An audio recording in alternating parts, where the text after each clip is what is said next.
at the Missouri University of Science and Technology, and he is also the author of 12 previous books. He has been a First Division Museum fellow and has studied here for his previous book about D-Day and the 1st Infantry Division. And tonight he's going to talk about the liberation of concentration camps in World War II in his current book, Hell Before Their Very Eyes. So please give a warm welcome to Dr. John McManus. Thank you. Thank you so much. Thanks for coming out. I'd like to thank the entire museum staff for all the hard work they've done to set this up. I thank my friend Paul Herbert, the peerless executive director of the museum, for many years of support and friendship, for the original invitation, and of course, I'd like to thank my good friend J.D. Kamas for so much work to set things up tonight and for hosting me today. Full admission, in this sense, tonight's topic, I think, as you realize, is not pleasant. So there will be things that I will mention tonight, perhaps quotes I will share, whatever, that will not be pleasant, but I think we all understand it's important to keep these memories alive, as I'll hopefully illustrate tonight. So this is a tough topic, but I think an important one, a vitally important one, and what led me to it, in some ways, was years of study with World War II combat veterans, many of whom had been involved in the liberation or just the witnessing of concentration camps / labor camps. The terms are often interchangeable. And though they'd seen a lot of action in World War II, this was what stayed with them more than anything, as perhaps the toughest experience they had had. And as someone who has spent most of my historical career studying combat soldiers and the realities of combat for Americans who do the fighting, this was a rather stark realization that guys often told me that their experiences at concentration camps were beyond the pale of anything that they could perhaps even talk about. Guys who wrote it in letters to fellow veterans or wrote it in their memoirs. Over time, this really stood out to me. And the other thing that I came to realize, though the Holocaust is arguably the most documented event in modern human history, there was one side of it that historians really had not particularly covered, and that was the experience of American soldiers who liberated or witnessed camps. There were a very few books, and so I felt, even though I'm not a real Holocaust historian, I'm more of a combat historian / military historian, soldiers historian, I felt this was one side of the Holocaust studies that I could personally contribute to. So what I did in this book, Hell Before Their Very Eyes, was to focus on the liberation of 3 camps. Ord Roof, which really isn't well known at all, Buchenwald, which is better known, and Dachau, as sort of representative of the larger whole for many, many thousands of American servicemen and a few service women that spring of 1945 of what they saw in the many labor and concentration camps and what they discovered. Fortunately, though there weren't a lot of books on the topic, there was a rich vein of source material that I was able to access, including, of course, my own interactions with veterans or interviews I had done or correspondence, but really more than that, the contemporary source material, the records units kept as they encountered these things, the letters soldiers wrote home, the journals and diaries they kept, the memoirs they wrote later on, the photographs they took, which of course are tremendous sources, and so there was no paucity of source material, and so what I tried to do in the book was to create a narrative to see this story unfold maybe as the soldiers did in the spring of 1945. So Ord Roof was the first camp liberated. Buchenwald was one of the subsequent camps, and Dachau was the most famous camp, probably the most famous concentration camp in Germany itself. So this sort of closes the loop on the story. The first thing to understand when you're looking at the American liberation experience is that all of this is going on in the context of ongoing military operations. Let's see if our technology works. There we go. I apologize. I'll turn away from you at times to move the PowerPoint forward. But these are ongoing military operations, as the map shows you. So what that means is the Army is still fighting a war. And it's a war they don't know is going to end anytime soon. And there's still a lot of ways to get killed and wounded or even captured in April of 1945. In fact, isn't that well known, but the Army's casualty rates in April 1945 are almost as high as they were the previous summer during the very bloody Battle of Normandy in 1944 in the immediate aftermath of D-Day, believe it or not. And of course, nobody wanted to be the last guy killed. You know, everybody wanted the war to end. They understood Germany was going to lose, but that didn't really offer much consolation if it meant you were going to be killed in a firefight today, and the war ends a week from today. So what you tend to see at that point in the spring of 45 is mobile operations of combined arms type of units. So you all know, of course, that Germany has a very good road net at that point. It's a highly developed infrastructure. You can move armies pretty well. And so what tends to happen in terms of the pace of combat operations is you've got infantrymen and sometimes engineers and others riding on tanks or other vehicles, moving along the Autobahn and other good roads of Germany, moving for 3, 4, 6, 7 miles until, bam, they run into heavy resistance in a choke point or a town, or they're ambushed or whatever, and then there's a heavy firefight, and then they move on and they do it again. And so the reason I mention this is to give you a sense of what the units look like when they encountered concentration camps, but also just to mention this to give you a little insight into why there is, even decades later, so much confusion over which unit liberated which camp. Because this becomes, by the 4th or 5th decade after the war, sometimes fighting kind of subject between veterans associations as to which one took which camp and who really was there first and all of this kind of stuff.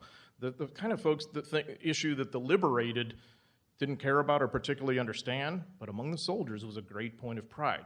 And one of the reasons why, reason number one why this happens so often is because you have combined arms, combined units, people from different divisions working together to liberate the same camp.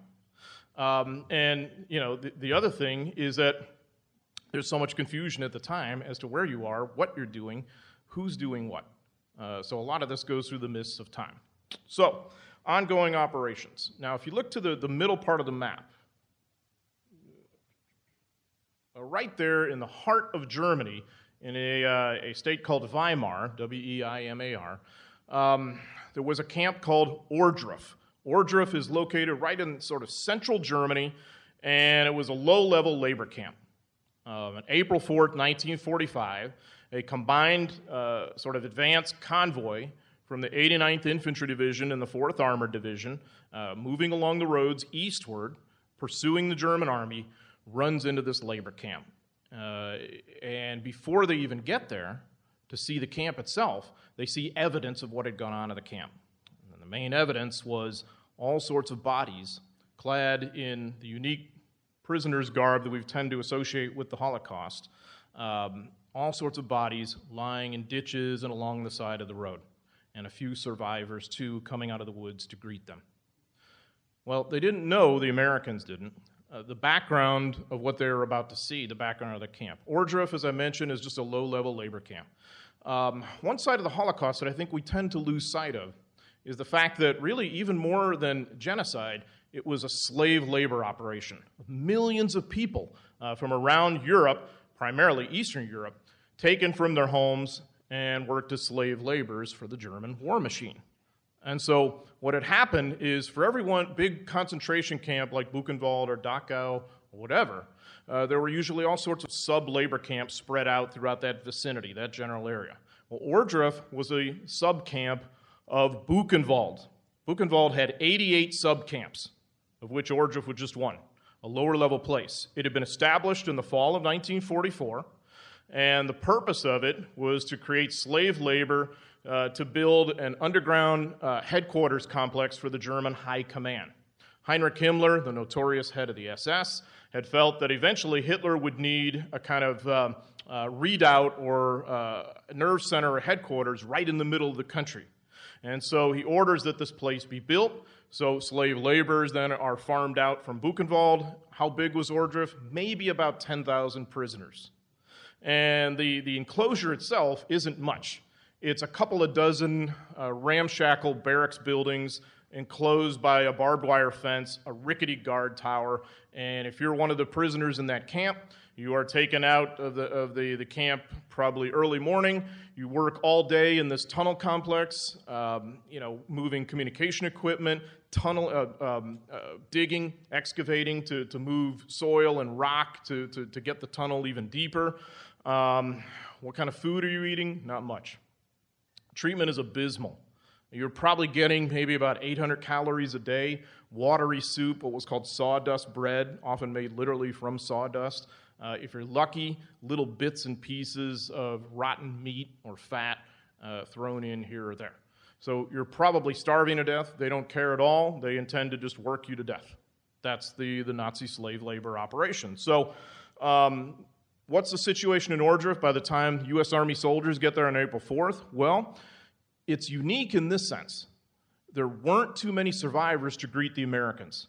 The SS had forcibly evacuated Ord Roof the day before. And so they had rounded up anybody who could still walk, and that didn't mean everybody, believe me. They had rounded up everybody who could still walk, and they had moved them eastward with the intention of getting them to Buchenwald about 30 miles to the northeast. Those who couldn't keep up were often executed on the spot or simply laid down and died. And that's what I mentioned before, the bodies lying in the ditches alongside the road as the Americans discovered this. There were, depending on accounts, what you'd believe, anywhere from about 12.5 to 24 bodies strewn about what was called the parade ground, just this open plaza area as you came into Ord Roof camp. And that's where the prisoners would be set up for roll call. There were maybe 24 bodies, that all of which had evidence of execution-style killings. People who wouldn't go or couldn't go the day before that the SS had simply summarily executed. Okay, so did anyone stay behind? There were a few who spirited away at great peril to their own lives. They spirited away in the barracks, and so when the Americans get there, there's maybe about 8 or 12 of these folks who are in horrible shape.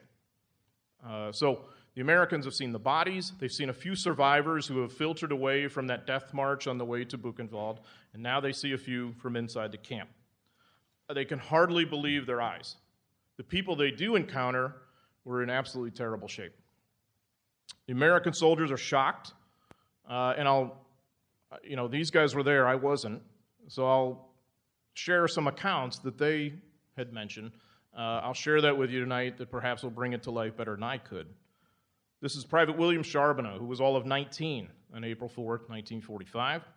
Their faces were so drawn out when they tried to hold their hands up to us, it was terrible. This is an official Army report, an eyewitness report of what they found at Ord Roof. Most of these corpses showed marks of brutality, bloody marks around the head, bruises on the back and kidneys, blackened testicles. And again, I apologize for the graphic nature of this. This is the reality of what they found. So those contemporary sources will often tell the story much better than decades later when it's sort of sometimes buried under layers of trauma or confusion or just reluctance to talk about something so terrible in normal everyday life. SS guards had dusted corpses with lime in an attempt to keep down the stench. Lime carries a very pungent odor, as you know, and so when there was a lot of lime dusted around these corpses, this was something that really stayed with a lot of the veterans of Ord Roof and other camps too, because the SS had done this at other places. And so most of these guys, the rest of their lives, they could never smell lime without sort of flashing back to what they had seen at Ord Roof. One of the worst things they see initially was a shed, a small shed built to adjoin inside one of the barracks. And the Americans are stunned when they walk in there, the soldiers are, because it's stacked almost ceiling high with naked, emaciated corpses. And the Americans can't imagine who's done this, why they're there, how people could be in this condition. There's so many questions that you'd have in your mind. Well, they soon discovered much worse, unfortunately, outside the enclosure of the camp. About 1 kilometer away, there was a mass burial ground. By the Army's estimate, between 2,000 and 3,000 corpses found there. What had happened was this. Remember how I mentioned a few moments ago that if you were an inmate of Ord Roof, basically you're a slave laborer who starved and worked to death. Well, of course, many thousands had died in the months since the fall of 1944. So SS guards had commanded other prisoners to move their bodies outside the compound and to dispose of them. So when the Americans approached, when the U.S. Army was getting close to Ord Roof, the SS gives the order to other prisoners to exhume many of those bodies and to cremate them. And so what they did, and this is surreal to think about, they created a makeshift grill. They took timber, they took railroad ties, they took other flammable materials, anything they could get their hands on, and set up like a barbecue-style grill, and then dragged the bodies out of the nearby ditches and pits where they had been buried, and put them on the grill and put flammable material, fuel or whatever, and literally began to burn the remnants. And even more surreal, they would turn over, just as you'd turn over meat on a grill, to make sure that the burning went as fast as possible. Well, of course, they didn't have any opportunity to complete their grisly work because the U.S. Army was approaching too fast. And so what happens is that you have a lot of half-cremated remains on the grill, nearby that barbecue grill, whatever you want to call it. It's grotesque, but this is what it was. In addition to all the other bodies they hadn't been able to get to that are out there in those ditches and other burial places. The Americans, when they see this, have a hard time processing what's before their very eyes. It's one of the reasons why I called the book Hell Before Their Very Eyes. Hell is too trite a term, but I don't know what other term you would come up with, at least in the view of the American soldiers. This is Sergeant Ralph Crabe. This is what he remembered seeing there. Gray bone ash that was almost knee-deep. It was still possible to distinguish a leg here, a head there. The smell. The area stank of burnt wood, tree branches, scorched steel, gasoline fumes, human remains, the burning bones and hair, horrible, horrible kind of sickly, sweet smell, a stench so profound that it was kind of hard to breathe the closer you were to that terrible, terrible grill. Farther away from the pyre were the trenches filled with the remains of people who hadn't been burned yet. Mere skin and bones, their arms and legs were not thicker than broom handles, Captain Fred Diamond wrote in his diary. Their ribs protruded greatly, and their abdomens were hollow pits. Some of the troops were repulsed, sick on the spot. Some were angry, some were silent, some prayed, some raged. As one of them later said, and this really stands out to me, this quote, "We thought we were hardened combat veterans, but some of us cried like babies, some got sick. We couldn't believe what we were seeing." I think that really kind of says it all. The 89th Infantry Division, the 4th Armored Division, had been in a lot of combat, especially the 4th Armored Division. They'd seen some things, but not like this. PSC Lad Roberts was 19, like so many of these guys, very young, 19 on this day. Here's the way he put it. "Viewing the Ord Roof Holocaust aged me 10 years in one day. And I hope your teenager never has to see, smell, nor hear such a scene." Precisely. Well, soon, of course, other American soldiers and other higher authorities in the Allied command began to converge on this first liberated camp, this surreal and grotesque place. And this included, the top brass, Dwight Eisenhower, Omar Bradley, General Patton, three of the most famous U.S. Army officers, not just of World War II, but of all time, and, of course, other generals, too. The command was given in the aftermath of Ord Roof's liberation. The command is given at corps level, which is just above division, to leave the camp as it is so that other Americans, including Eisenhower and his retinue, could come and see it as it was when it was liberated. So for almost a week, this is the state of affairs. Also, the local commanders, including Colonel Hayden Sears of the 4th Armored Division, gave orders to the local population of Ord Roof, the German civilians, to come and tour this. You can see that on YouTube, the tour that they gave, and it's silent. There isn't really audio that goes with it, but you can see, their reaction as they see these things that were going on literally right under their noses. Okay, so by the time Eisenhower and his crew get there on April 12th, then, this has been the state of affairs for about a week, and the generals took a complete tour of the place, and of course, eventually, as you see them standing there next to the grill outside of camp. Eisenhower particularly made a point of seeing every inch of the camp, even though it was not pleasant. And why did he do this? Well, Eisenhower anticipates, I would argue, before anybody else of any influence, I suppose, that the day would come when there would be people who would deny that these things had happened. And by the way, that's another thing that led me to do this book. To me, it would be just one more piece of evidence to say, yes, these things happen. Here it is. We should not forget that. Okay, so Eisenhower anticipated this, so he wanted to make sure to see it with his own eyes so that he could testify to it personally. He wrote later to General George Marshall, of course, the U.S. Army Chief of Staff, who had ran the war effort with such an influence on Eisenhower. He said, "The visual evidence, the verbal testimony of starvation, cruelty, bestiality were so overpowering as to leave me a bit sick." Well, speaking of that, his old friend George Patton was alongside with Eisenhower when they reached the shed where the bodies were stacked, the naked bodies. And Eisenhower forced himself to go in there and look at it. Patton would not do that. He went around the corner and famously vomited. Old blood and guts Patton, one of the toughest commanders you could imagine, got sick. This tells you how bad it was. Eisenhower seemed to have a point of pride for the rest of his life that he didn't get sick. I found there were multiple interviews he gave about this throughout his life, including after his presidency. And one of them, he kind of goes out of his way to make a point of, well, I felt badly, but I didn't get sick. I didn't get sick. George Patton, he got sick. They were friends, but they were rivals too, so he wanted to kind of have that little dig against Patton. Bradley fully admitted in his memoirs, if you read his memoirs, he talks about how, it was tough for him to hold it together, not just in terms of nausea, but up here, emotionally in the face of this too. Bradley was stunned by what he saw, and he wrote about it very movingly in both of his memoirs. Ike orders in the aftermath of this all nearby units that could to come to Ord Roof and see this. Okay, so he begins that process of documentation.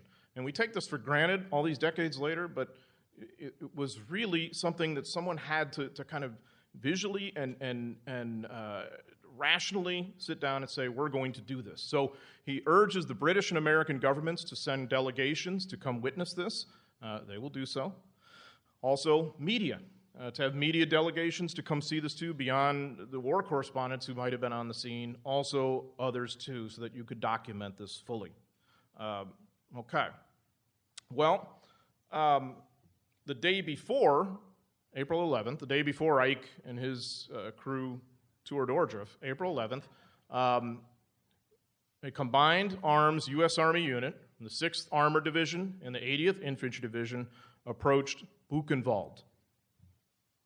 Okay, this is what Buchenwald looked like to them, the outside of it. And you're seeing the aftermath of liberation. Again, this is April 11th, 1945. What happened here, you already know Buchenwald is the main camp, and Ord Roof is just one of the sub-camps. So what's happened is that the Army has advanced another 30 miles in that week, and so they're approaching a nearby town called Holocaust. Buchenwald isn't really a town. It's a term the Nazis have come up with, and it's a very benign term that I won't go into, but it's a very benign term, but a sort of ironic term. So they placed this concentration camp that they built in 1937 right in the heart of Weimar, and where one of the most famous of all German writer-poets, Goethe, had once worked. They deliberately put it there because this was Germanic to them, and it was a symbol of the new Germany married with the old German culture.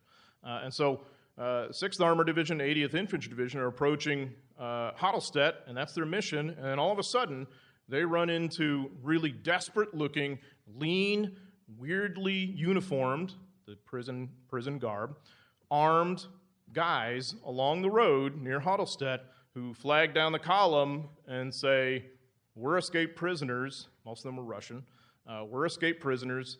There's a camp called Buchenwald nearby, and you've got to see this. So what had happened here is there'd been a prisoner uprising as the U.S. Army approached. There's a whole story and background to that could be a whole book, so I won't bore you with that. But some of these guys had gotten out. They had pre-positioned weapons, and their mission was to link up with the U.S. Army.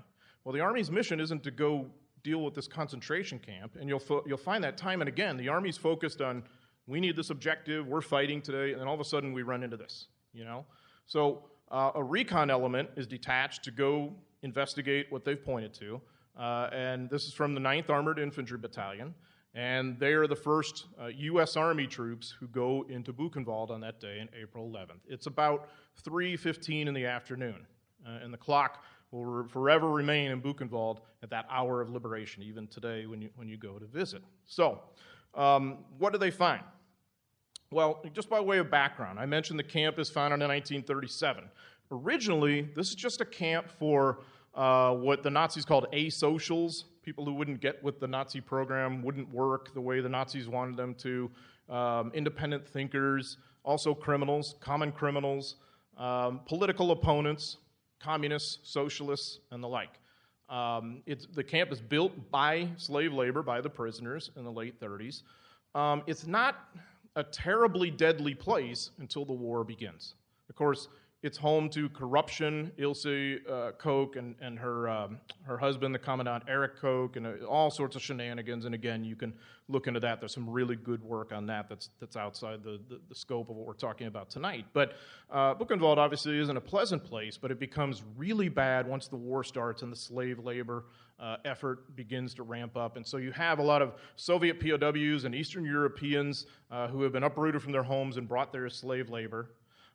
For most of its time in the late 30s, with some exceptions, in the early 40s, there aren't that many Jewish prisoners in Buchenwald because the Nazi policy in the early 40s during the war was to make Germany what they called Judenfrei. In other words, let's get all the Jews out of Germany. So let's send them to Poland and kill and enslave all Jewish people, kind of thing. So why are there even any Jews left alive? Because many had been evacuated as the Soviet armies overran the death camps in Poland, and many of the prisoners have been herded back into camps like Buchenwald in Germany. So the majority of the prisoners by 1945 were not Jewish, although you have a strong minority who were. You will quickly determine as a U.S. Army soldier that Buchenwald is really two camps. It's the main camp that dates back to 1937, the gates of which you see here, and it's got reasonable infrastructure. It's got reasonable barracks, it's got some latrines, it's got a parade ground, it's got a mess hall, it's got the basic necessities of life, though it's not a good place, right? And then there's the little camp. The little camp is physically removed from the main camp. It's on another side of a wired fence. And it's basically a transient and dumping ground during these hectic last 6 to 9 months of the war. And slave labor has been brought there to be moved around the Nazi Empire and the various sub-camps and all of this. And the conditions there are almost beyond description. If you were in the little camp, you're lucky to maybe get 500 to 600 calories a day. There's one latrine for thousands of people. There's a few barns and some tents. That's your shelter. There's bodies lying everywhere as people die under these terrible conditions. There's disease swept through it. So the main compound is bad. There's disease, there's hunger, there's privation. The little camp is conditions almost beyond description. There were, at the time of liberation, probably at least 50 to 60,000 people between these two Buchenwald camps. Packed, miserable souls, especially in the little camp. The Americans, when they see the main compound, they're stunned. When they see the little camp, they're even more stunned. As one of them wrote, "A trip to the little camp is like a nightmare. The smell of death is thick in the air." Staff Sergeant Dick Rennie was from Able Company, 317th Infantry Regiment, 80th Infantry Division, one of the first units into the camp. He interacted with survivors who could even focus on him, and there weren't that many. And he remembered them as being, quote, completely devoid of energy and motion. They really hadn't the will to do anything. These people were horrifyingly thin, emaciated skeletons covered with skin. He struggled to keep from completely breaking down and sobbing. And as he later put it, very troubling. I was ashamed of the whole human race. As the GIs explored the camp, they discovered the barracks, the parade ground, the incineration plant that was ovens in which bodies were cremated. There were no gas chambers at Buchenwald. There were ovens, though. Ovens to incinerate the remains of human beings who had been worked to death, executed, died of disease, all of that. The degradation, almost unfathomable. I think the experiences of Sergeant Edward Zwick are kind of representative, though as a Jewish American, this held a special horror for him, I think you could say, and a special poignancy and meaning. Sergeant Zwick circulated around both parts of Buchenwald and interacted with many survivors. Tears ran down his cheeks as former inmates descended on him. They'd been dreaming of liberation, of an American soldier, and now there's one in their midst. He said, "They closed around me. Arms came out from everywhere and touched my uniform, my face. Several grabbed my hands and began kissing them. One clung desperately to his leg. He felt, quote, overwhelmed by the enormity of the horror that I was witnessing." Yes, the prisoners in many cases are starving or suffering from malnutrition, but we tend to overlook the fact that in many cases, the biggest problem they have is dehydration. There's not proper water conditions and whatever else. So they're very thirsty. They're begging Sergeant Zwick for a drink of water. What's he going to do? Give him water. Takes out his canteen, gives a guy a drink of water. The guy, of course, guzzles the water because he's so thirsty. He gags on it, coughs at it. He just can't handle drinking that much water that quickly. He retches. And here's the really troubling thing as Zwick remembered it. The mood of the crowd changed. And he could hear them because he understood Yiddish. Many of the prisoners were Jewish, whom he was encountering. They're saying, he poisoned him. He poisoned him. And Zwick is just horrified by this, that they could even think this for a moment. And he says, no. He's trying to tell them, I am an American soldier. I'm a Jew. I'm not going to do that to you. I'm here. I'm your friend. And he's trying to make them understand. And it takes a while, but he does so. But it's a little insight, too, into how traumatized people had been. How could you trust anybody at that point if you're one of the liberated prisoners, even Zwick? So this was something he never forgot and was really troubling to him. Worse was to come, unfortunately. He goes to the little camp and sees really the worst of it. The stench, the horror of all this, the dead bodies, all these terrible things. Well, a man gets his attention, sort of grabs him by the elbows, like, come here, I got to show this to you. He's speaking in Polish. Zwick can't understand him.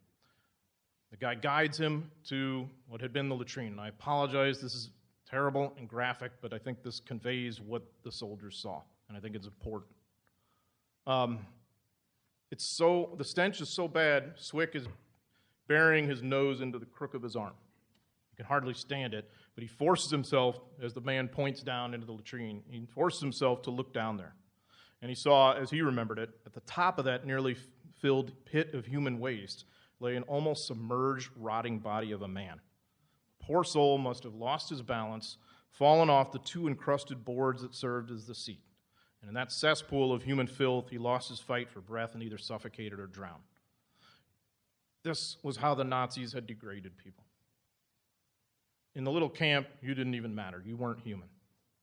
No one had been detailed to fish the body out, to do anything. Who cared?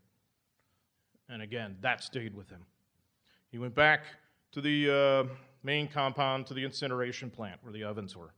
Outside the plant is this kind of site. I apologize. But the way things had worked at Buchenwald, dead bodies had been stacked in this window alongside what was the incineration plant. So through that window are the ovens. So they're passed through there. There's a whole conveyor belt system, and they're, of course, cremated in there. But also, there's the aftermath. And that meant piles of ashes outside in that very courtyard. And he comes upon this pile, and another soldier took out of the pile what looked like a chicken bone to Zwick and handed it to him. And of course, this is human bones. And Zwick is holding this and looking at the ashes and wondering to himself, how many people are in there? How many sons, how many brothers, how many fathers, how many uncles, whatever. And he's just overcome. And he just sinks to his knees, cries to God, wondering how this could happen. And this was not an unusual reaction for a lot of the American soldiers. So I think it's kind of emblematic of what a lot of these guys experienced at Buchenwald, at least initially like this. Soon, a very typical tragedy will occur at Buchenwald and other places that'll be repeated time and time again that spring. You're dealing with really hungry people, right? You're an American soldier. You are probably one of the best-fed human beings on the planet, though you probably wouldn't admit it because you like to gripe about your C rations and your K rations. That's a tradition in the U.S. Army, isn't it? To gripe about the chow and to moan about it. When it came down to it, you were pretty well fed, especially now that you're looking at this. So what's the first thing you want to do? Give them food. Exactly. Hungry people, feed them. And unfortunately, it's one of the worst things you can do. Because you're talking about people 80, 90 pounds underweight, near death. They cannot handle even, K rations, C rations, prepackaged stuff, much less, rich buffet-style food or whatever. They can't handle it. And they may die as a result of it. And unfortunately, this happened all too often. Is American soldiers in their generosity literally killing the people they had liberated with kindness. Okay? And that came from a complete ignorance about the existence of these camps, any training about how to deal with people, what you would find, all these kinds of things. Almost from Eisenhower on down, there's an almost complete ignorance as to what these concentration camps were. Most guys just didn't know, and so they weren't prepared.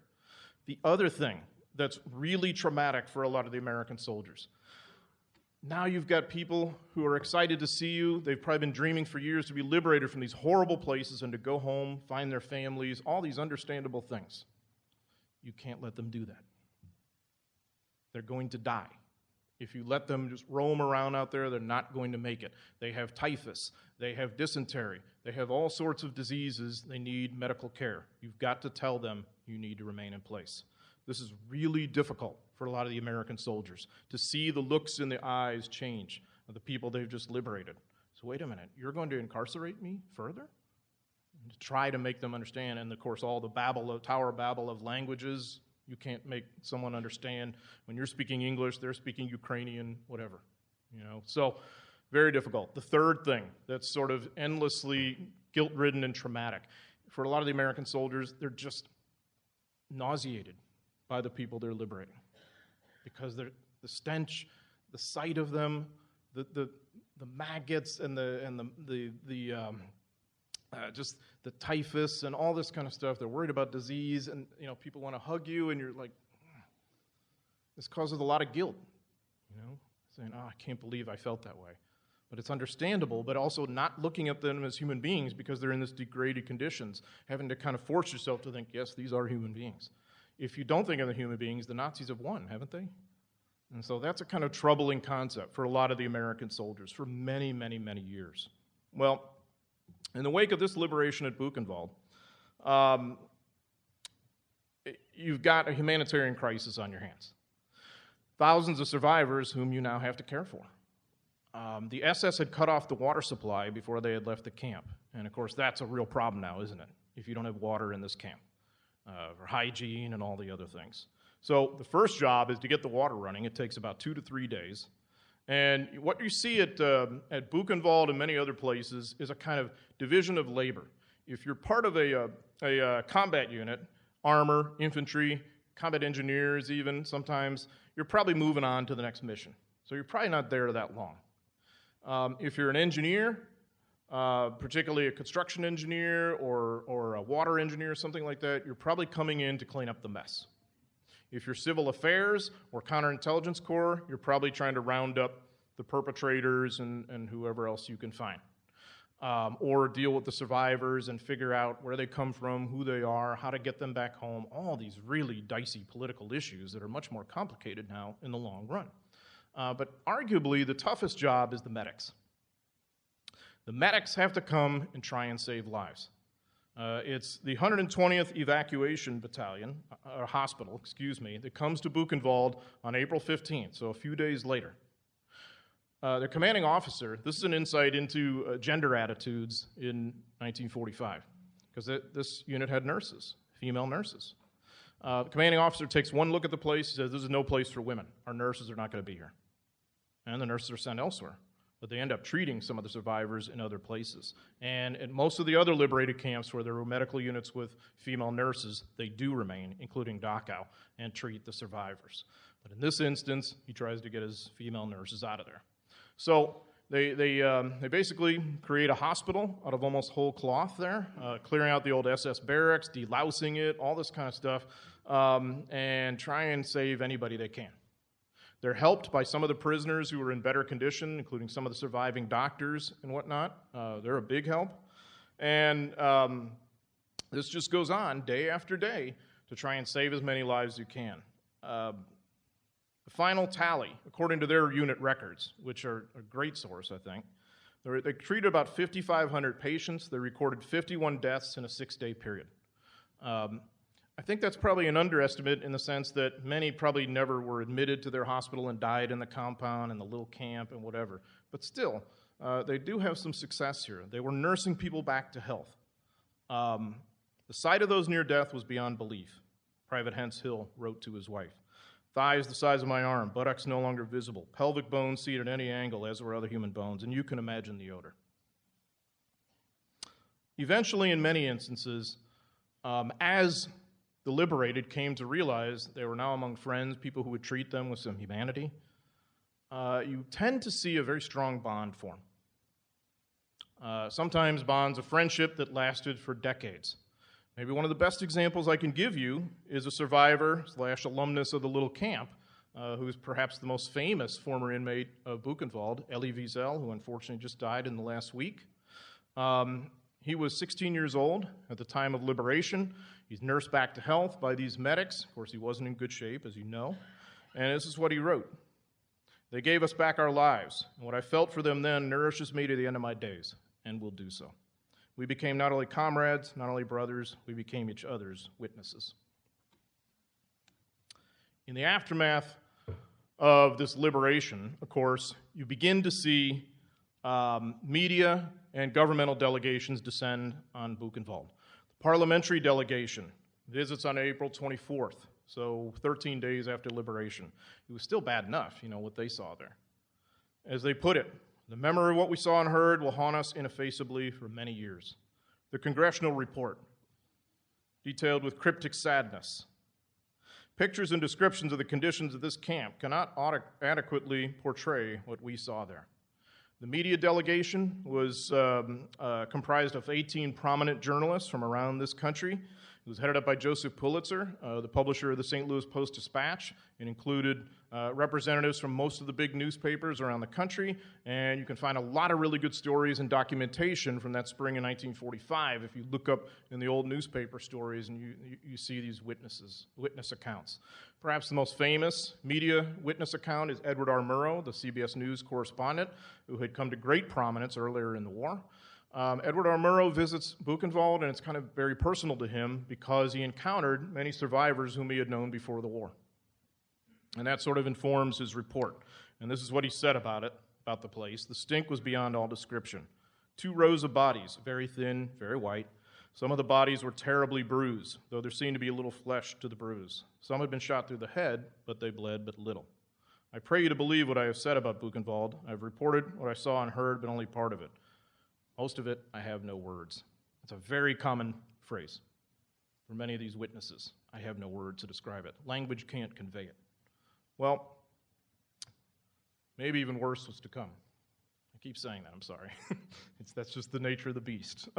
This is Dachau. What you're looking at here is a post-liberation aerial view of the Dachau complex. This is about 2 to 3 weeks after liberation. Dachau was liberated on April 29, 1945, by the 45th and 42nd Infantry Divisions with an assist from the 20th Armored Division.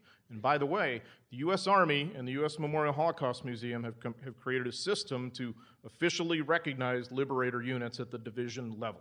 If you visit the Holocaust Museum today, you will notice division flags in the entryway. Those are units officially recognized through contemporary evidence, primary source evidence, as liberating units. So those 3 divisions get liberation credit for Dachau on April 29th. It was not the oldest camp, as you'll sometimes hear claimed, but it was one of the oldest. March 22nd, 1933 is when it's founded. Dachau's originally created, and of course it's in the Munich suburbs, it's north of Munich. It's created to house German political prisoners. When the Nazis come to power, they immediately want their political opponents out of the way. So that meant socialists from the SPD, the German Social Democrat Party, and it meant communists from the KPD, the German Communist Party. So they're sent there initially, and in the early months at Dachau that spring, their incarceration wasn't too bad because they were presided over by local police. Once the SS took control of the camp by summer of '33, the place got bad. So it grows over time into more than just a concentration camp. Dachau, you'll sometimes hear called a model camp. You've got to sort of step back and understand the term. When we use the term model, like model citizen, model player, whatever, that's a laudatory term now. What they mean by Dachau as a model camp is the model around which many other camps are built and in which many of the SS guards are trained in order to ply their grisly trade throughout Hitler's empire. That's what they mean. So what happens at Dachau, it becomes an administrative center, a training complex, a slave labor complex. If we just want to show you here, sorry about that. If we look back here, see this? These are workshops for slave labor. This is SS officer housing here, SS barracks, parade ground, more workshops here, and then this. That part there that I just circled is what is, I think, chillingly called by the Nazis the protective custody compound. That's where you live if you're a prisoner in Dachau, under protective custody. That's what it's called from the get-go. So you see, the prison enclosure is actually pretty small in relation to much of the rest of Dachau. And you can see it's just rows of barracks with a parade ground and some administrative buildings. It's not designed to house more than a few thousand prisoners, but like the pattern we've seen elsewhere, it becomes overcrowded toward the end of the war because of the circumstances we've explored. So Dachau has about 40,000 miserable souls packed into that, quote, protective custody compound on Liberation Day. It also has about 100 subcamps spread out throughout Bavaria and other nearby places, labor camps and whatnot. But this is the main camp. Most of the prisoners are Eastern Europeans. The minority are Jews. You've got a diverse prison population, from Polish Catholic priests to Jewish refugees to Soviet prisoners. I mean, you name it. You also have resistance fighters who had been captured in Belgium and France, Holland, and the like. Many had been incarcerated at Buchenwald, but some at Dachau as well. If you're an American soldier that day, here's your first sight of Dachau. Now, off here I should mention there's a rail line in which prisoners are brought and stuff and whatever else. Okay. This is your first sight, most likely. This is called the death train. Just outside of Dachau were 39 train cars, more or less filled with bodies like this one. This is just an image of one of them. Anywhere between about 1,500 and 2,000 people dead in those cars and along the tracks and nearby. It was all I could do to believe it, Lieutenant Colonel Don Downard, whose battalion was probably the first one to get to the death train. He was from the 42nd Division. That's what he said later. It was all I could do to believe it. What do you have to process this? This is a trite point, but one worth making. Most all of us in this room came of age at a time when these things had happened, when you could access information about it. I said Holocaust is so voluminously documented. When you understood that there was some historical precedent for this kind of terrible thing. They don't have that. This is right in front of them as very young guys, probably 20, 21, 25, whatever. And they don't know anything that this could have been going on. They're not prepared for it. And this is it right in front of their faces. What do you do? How do you deal with that? So you see a train car full of bodies, and you wonder, what has gone on here? Who could do this kind of thing? What is the story?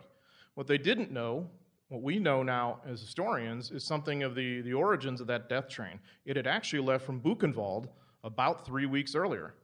In the chaos that was the end of the war, the Nazis are moving a lot of the prisoners away from the approaching Allied armies, moving them to other places, and they don't really care about conditions as they move them.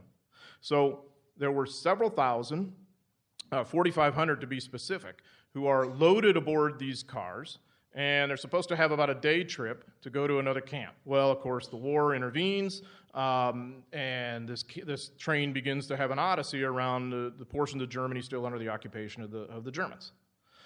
Along the way, the SS guards executed several hundred. Many others starved, died of disease. There was evidence of cannibalism on these train cars. By the time this train gets to Dachau, there's probably about 800 to 900 survivors who have then herded into the protective custody compound. And so most everybody still back here is dead. So the GIs are combing through this, and they just cannot believe their eyes. The bodies were lying hanging out of the open doors, Sergeant Jack Hollowell said. Some people had been able to get out, and then had fallen in the field and died. They were just like skeletons within their prison clothing. This is one of the most telling quotes. One veteran infantryman turned to another. He said, "I've been in the Army 39 months. I've been overseas in combat for 23. I'd gladly go through it all again if I knew things like this would be stopped." No one was more upset than Lieutenant William Walsh, a company commander, I Company, 157th Infantry Regiment of the 45th Infantry Division, the Thunderbirds. Walsh, just like so many others, couldn't imagine he was seeing this. He wondered if family members knew this had happened to their loved ones. Of course, what he probably didn't know is most of the family members were probably dead. He was horrified, stunned, and very angry. And this mirrored the mood of many of the other men.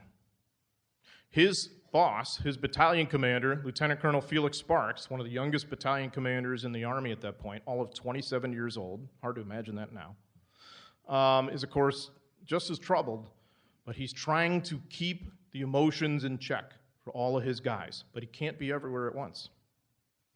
Walsh and his guys are so angry, so upset at what they've seen, that when they encounter their first German prisoners, Walsh drags 4 of them into one of the boxcars and, along with one of his soldiers, summarily executes them. Subsequently, I Company goes through a hospital that is bordering near the protective custody compound, so you can get your bearings here. You can see the hospital in the background. They go through, they find several hundred wounded German military and SS guys trying to hide. It's a mishmash of people. Some of them are combat wounded, some of them are SS guards, so on and so forth. Walsh and his guys, under Sparks' supervision, lined them up in what's called the coal yard, which you see here, with that wall there. It's a very tense situation, as you can imagine. Walsh and his guys think these are the perpetrators who have done these terrible deeds. Actually, they're not. The actual SS Dachau guards had left 2 days before. Now, most of these guys were probably not choir boys because some of them were SS, and presumably they're getting into terrible things elsewhere, but we don't know that. And things become so tense in this coal yard that Walsh gives the order to open fire on the line of prisoners there. Now, you'll hear wildly exaggerated claims since the war that several hundred were killed and all that. This is not true. The 7th Army, which presided over jurisdiction over this, did a fairly thorough investigation. They found 25 German bodies and probably twice the number of wounded who were treated primarily in U.S. hospitals. But this is a war crime. The shooting of people who had surrendered. And Eisenhower, when he finds out about it, is deeply worried that it's going to derail the Allied plan for post-war war crimes trials. Really worried about this. This goes all the way up to the Inspector General of the 7th Army under Wade Hazlip, and there are recommendations of charges against Lieutenant Walsh and 3 other soldiers who were part of these killings. But the court-martial never happens. It's dismissed by Hazlip, not by George Patton, as you'll often hear. He had no jurisdiction, no connection to this at all. That's a myth. So Hazlip says, no, this is sort of heat of the moment. It's understandable. These guys are upset, so on and so forth. And that's understandable, isn't it? And I think popular memory of this, the coal yard shootings, particularly in the U.S., tends to kind of excuse it. Say, yeah, it's pretty upset. And it's easy for me to stand up here 71 years later and say, wow, you did wrong. But I will go ahead and say that. And the reason I feel confident in saying that is when you look at the liberation of practically every other American liberated camp, there are no shootings like this, even with many SS guards in custody, so on and so forth. It's very, very rare, and certainly not on this scale. So what's the separating factor? Now we're into opinion here. It's leadership. Walsh is the lieutenant. He's the authority. He's the guy in charge. When he loses it and begins to sanction this idea, we can kill these guys because we hate them and we're angry at them, well, then a private is going to look at that and say, that's okay. Right? That's the separating factor. When Sparks hears the shooting that goes on here, he immediately comes back and puts a stop to it and then begins to take more action to try and end this. But he's not quite without blame either, because he will later claim that he had relieved Walsh because Walsh basically lost it. But actually, Walsh was on the scene and giving orders. So if you relieved him, what was he doing there giving orders? So that isn't really quite true. Okay, so there's plenty of blame to go around in this sense, even though it's all understandable. But also, the important thing to remember is the implications it could have had for the punishment of the people who were the real perpetrators of something like Dachau.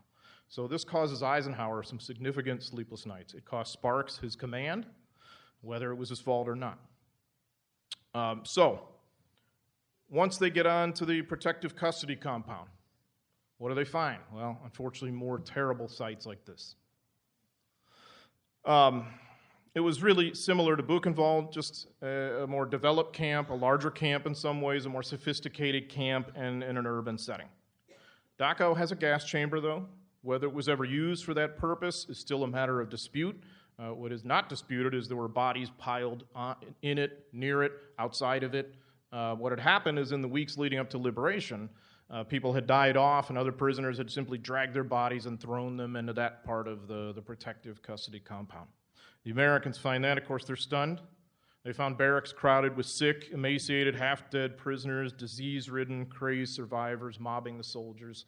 Similar kind of thing to Buchenwald, the stench almost overwhelming. Some of the Americans so overcome by the smell and the sights that they vomited or they fled. Others donned gas masks. Most just wandered around, just taking this in with wide, stunned eyes. Like, how could this be possible, you know? It was a day when our young men cried and gagged and vomited, Sergeant Hank Desjardins said.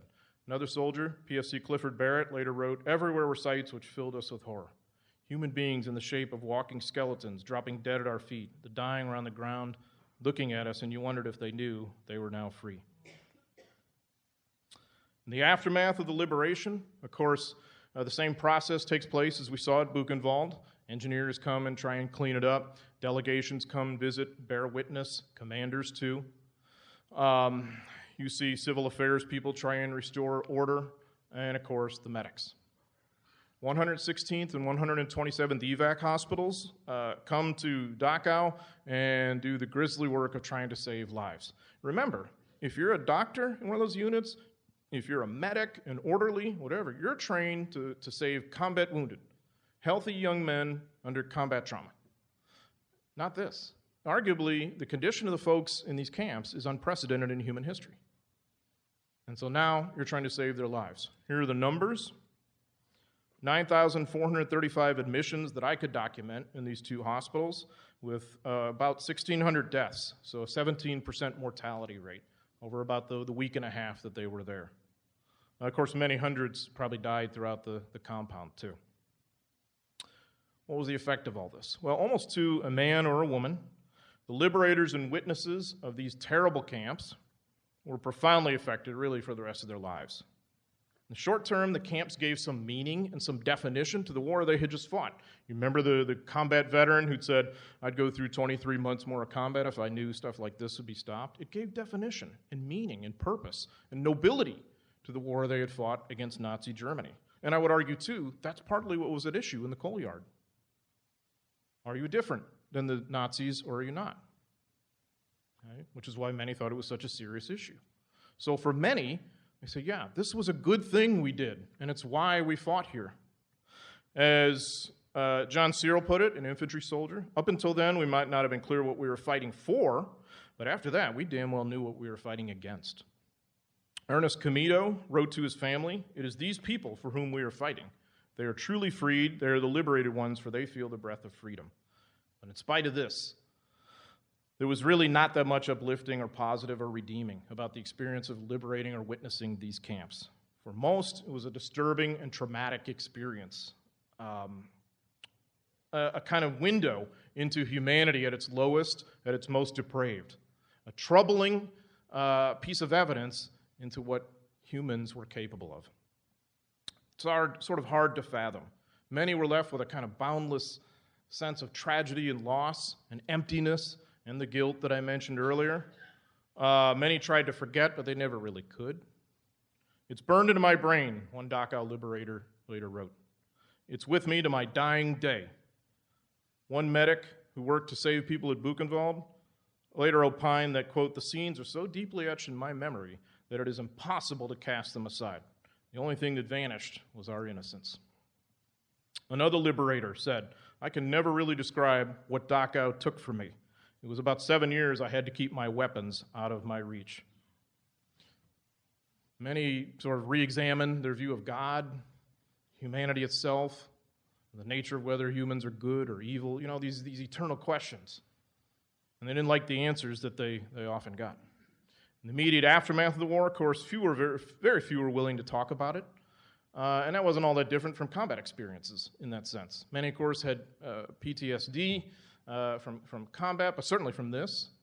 Who's going to want to talk about that in 1948 when you're moving on to a new life, you're starting a family, a job, a career, you've got children now, why is this going to come up? And yet it's there. But for those who did talk about it, the reaction was not always what they would have wanted. People who told family members, loved ones, friends, acquaintances about what they had seen were often met with disbelief, scorn, outright anger. Why would you mention such things? Oh, that couldn't be true. Those are stories. That's wartime propaganda. You didn't see that. One Dachau liberator who had taken pictures found one day that his wife had torn up and destroyed those pictures. She didn't want them in her house. This was a terribly wounding thing to him. So what would be the reaction then? Clam up. And for many, this goes on for decades until retirement years or whatever, but also the realization that comes along for quite a few, particularly by the 1970s and 80s, hey, there's a lot of people who deny this ever happened. And of course, as we get more and more distant from it, this becomes easier, because if there's very few people who can be right there when you're blabbing on saying that never happened, very few people who would say, yeah, I was there. It did happen. It's easier to do that, isn't it? And so many of the veterans then decide, I don't have the luxury of not talking about this. And so there's a kind of a sense of mission to bear witness, to document, just as Eisenhower had from the get-go. So Felix Sparks, for instance, made a point to speak to as many people as he could about what he had seen at Dachau, especially kids, school kids. And he would often say, I've told them this is not an isolated incident. Don't think this is an incident that's behind us. It's something that could happen at any time. Harry Blumenthal, a medic at Buchenwald, said, we are obliged to prevent a repeat of this tragedy. I now realize it's my responsibility to discuss my experience for whomever and wherever. Not a pleasant thing, but he had to do it. Well, for those of us in the 21st century, I would argue the mission of documenting and understanding what had happened during the liberation of these camps, the witnessing them, what had gone on in these camps and the aftermath, is every bit as important as it ever was. For instance, just last year, an Anti-Defamation League worldwide opinion survey, 53,000 adults in 103 countries revealed the following troubling results. 26% admitted to deeply held anti-Semitic attitudes. 54% had never heard of the Holocaust. 2/3 had either never heard of it or felt that it had been exaggerated. So I'd submit to you, there's still a lot of work to be done. And unfortunately, most of those who were part of the liberation or witnessing of these camps, the people who really did this, most of that generation is gone now or going fast. The first-hand witnesses. So in a way, it's up to us now, the historians and also succeeding generations, to also bear our own witness, to understand these things happen. We don't have to dwell on them. We learn lessons from them, and we try to make sure this kind of thing can never happen again, and we commit ourselves to historical truth. So, tonight, if you'll indulge me, I'll just conclude with a bit of context about the experiences of these liberators and witnesses, and do something I rarely do, which is read a passage from the book. And it's this: they were ordinary people who found themselves enmeshed in extraordinary circumstances of a sort they could never have imagined. Their goal was to survive their war and go home. They were stunningly ignorant of Nazi atrocities and Allied war aims. They saw death of the worst sort: starvation, the deterioration caused by contagious disease, burned flesh and bones, caked in industrial ovens, the remnants of gray bones and sediment, and gaping wounds of violent murder. They smelled death's nauseating byproducts of rot and putrefaction. They inspected mechanisms of torture and repression. They cared for the survivors in ways both guided and misguided. They nursed them back to health, restoring their dignity and their very lives. They occasionally behaved with indiscipline, but far more frequently with sympathetic, soldierly correctness. The liberation experience forever affected them in ways too numerous to count. And in the cycle of time that inevitably consumes all generation, their experiences should mark us too, and those who succeed us forevermore. Thank you.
Thank you so much for that.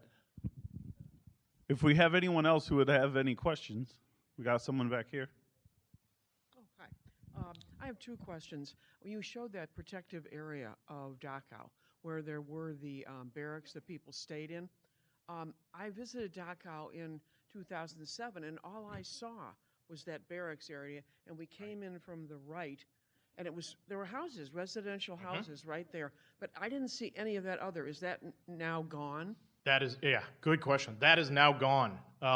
It's been built up around it, as you know from visiting, and so this is just kind of what's left, the protective custody compound with one sample barracks that shows you what it would have been like. Dachau has a really interesting post-war history in that initially, after the war, it became the place to house Nazi war criminals, not the top guys like at Nuremberg, but the next level and lower level guys, and many of them were tried, in fact, almost in the shadow of the coal yard. Ironic. Then it becomes a kind of a DP camp, displaced person camp, for many Germans who had been disgorged from Eastern Europe and elsewhere, fleeing Soviet armies, And it's, I think, the last of the, I talk about this in the book, so maybe I'm wrong off the top of my head, but I think the last of the DP prisoners there or whatever, refugees, is the early 60s, I think. And also, I'm sorry, one more point. It becomes also a custody center for the U.S. Army in Europe, like a disciplinary barracks until the end of the Vietnam era. My second question is, after the liberation of the camps that you've just discussed, how long do you think it was before Americans really had a sense of what had happened there? How long did it take till the whole media message really came home to people at home? That's a good question. And I'll give you a subjective answer just in my opinion. I think there's a lot of really good media reporting at the time that puts this front and center among the American people that spring and summer of 1945. And I think it does sink in that, yeah, the Nazis are bad, they committed these terrible atrocities. But you got to remember, too, the war against Japan is still going on. And people are worried about that, and they don't know that VJ Day is coming at the end of the summer and, whatever else. So the world has kind of moved on, and now what had been the Holocaust, as we think of it, has now become a refugee and displaced person problem. And what do we do with all these survivors, and where do they go? And now we've got the Cold War. So I would argue that, in a way, it's almost several decades before there's this kind of cultural solidification of the idea, this is the Holocaust, this is what happened, we now teach it in schools, and we have this kind of perspective on what went on. With the caveat of understanding that there was great reporting at the time. And one example, just closer to home for me, the St. Louis Post-Dispatch had displays with all sorts of images, photographic images of the camps, and ultimately, I think about 100,000 plus St. Louisans came in and toured this right downtown in St. Louis, and also Army Signal Corps motion pictures, which I'm sure many of you have seen, very disturbing images of what went on in these camps. So certainly there's a sense at that point, but I think it's really decades before we really have a true context. We have another question back here. The situations you described made it sound like the soldiers on the ground were surprised by what they found, didn't know what they were going to encounter.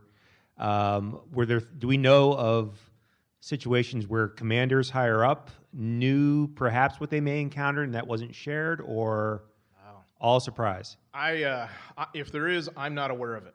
And so I would never say there's nobody who just, knows this. So maybe there was the odd guy, but I know from Eisenhower and his retinue, there's not a very good appreciation. So I think for the average battalion commander, regimental commander, even division commander, I think that holds true. I mean, that's what's kind of remarkable to me. That, many of you know that the Allies were breaking many of the German codes during the war. It's called Ultra, the Ultra Secret. Now that's operational, of course, too, but still you would think you know a lot of their secrets.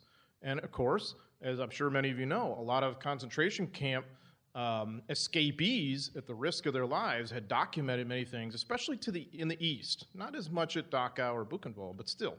They had gotten away, they had gotten this information to the Allied governments, and so there's a realization, like at the State Department and executive branch level in this country, and it's reported in the papers on page 12 or something, government contends Nazi atrocities going on, Jews being slaughtered in Eastern Europe or something, but how much does it really hit home with the average American? Not really until our guys see it themselves and are wallowed in it. The other thing, too, is that there had been a lot of reporting in Allied world media in World War I of supposed German atrocities. The babies impaled on bayonets in Belgium. Catholic priests, nuns being raped and killed, Catholic priests executed. And a lot of these stories were not true. And so there was a natural skepticism to wartime propaganda that also sort of necessitates against people knowing what's going on. But from what I found in studying the U.S. Army, there's an almost near universal ignorance. The day, for instance, the day that Sparks gets the order, go to this place called Dachau and get to that camp, and Downard in the 42nd Division, sort of his counterpart as a battalion commander, he's getting the same order, and what they both think, and these are very successful late 20s, early 30s commanders, very aware kind of guys, they think they're going to liberate a POW camp kind of thing. And again, they see the death train, they're like, wow. So if that's true for these guys, imagine for a 19-year-old rifleman. Shock. So we got another question right here. Can you speak to the life of a woman prisoner in any of these camps? Yes, most definitely. Very good question. There were very, very few female prisoners at Buchenwald. At Dachau, there were, as I documented it, about 900 or so survivors. They were in very, very poor condition. Some of them, though, had been forcibly used by the SS as prostitutes. The Americans found that and thought that was one of the most depraved aspects of Dachau. They are the clear and distinct minority at Dachau. At Ord Roof, I'm not aware of any female prisoners. The most famous female concentration camp is Ravensbrück, which is all female. So those were camps that I didn't particularly cover. But in these ones, yes, there is that experience. And I will say, the reaction of the soldiers, in a way, they found that more troubling. You know, it's like, oh, you don't treat women like this kind of thing. The other thing, too, the other factor, if we're talking about the issue of gender, is female nurses, especially those at Dachau, and how knee-deep they are in this whole mess of trying to care for the survivors and seeing these horrors and all that. If it's tough for a male veteran to talk about this in the aftermath of the war and be believed, can you imagine for them? And so a lot of the nurses really bottle up for the rest of their lives, too. Do we have anyone over here then?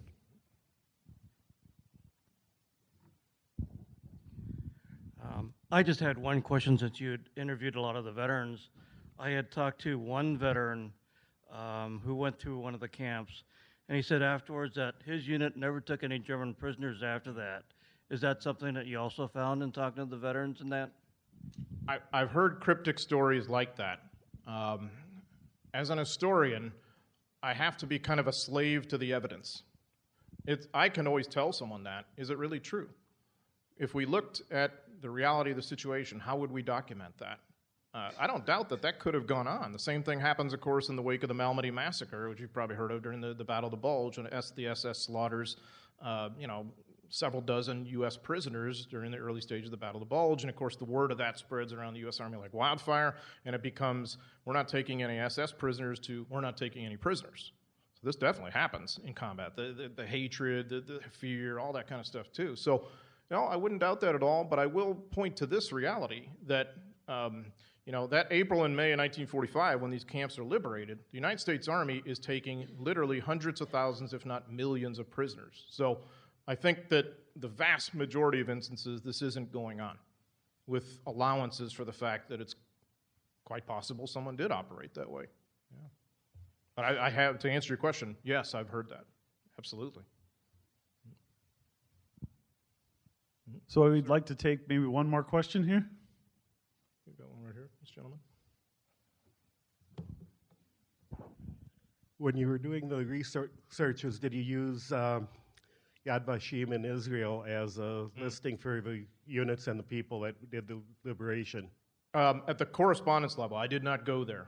The richness of my sources came from our own Holocaust Museum, the National Archives, which, as a military historian, I felt it was very important to document step by step through military official records what actually went on.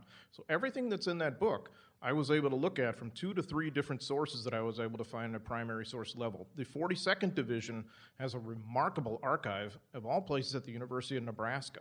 I went there for that. The World War II Museum in New Orleans, of course, has loads of firsthand accounts.